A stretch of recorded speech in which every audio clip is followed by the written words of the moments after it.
productonan que tawag aqui dentro wordo trabalhar door nos próprios clientes nan que tá participar na taller social e sociale werkplaats die Fundação Sonrisa e é proyecto piloto que nós começamos com na setembro ano passado é teste para com ele também e é exhibi rotundo então danke na minister Mike Iman também minister Cecília e também minister de assuntos sociais vai atrás para querer de nossa visão para participar para dar uma oportunidade a pessoas com limitação também para virar parte do mercado laboral e de turismo. Tudo o que nós fazemos está trabalhando com criatividade de nossos clientes, mas também de líder que está muito criativo. Então a ideia está para nós trabalhar souvenirtje,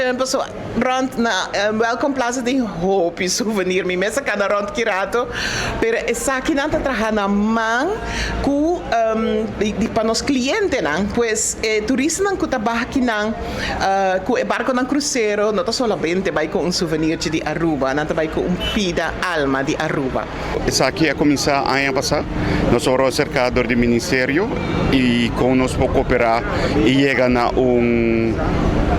uma assistência para trampolim para trabalho. No momento é também nós a sostener essa aqui de viagem, somente querer saber uma oportunidade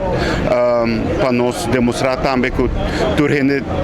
merece chance e pessoal de viagem e botar o grupo aqui não pode incluir facilmente na comunidade. De maneira vou provar que nós temos quiosco que tem lo que não chama prime location.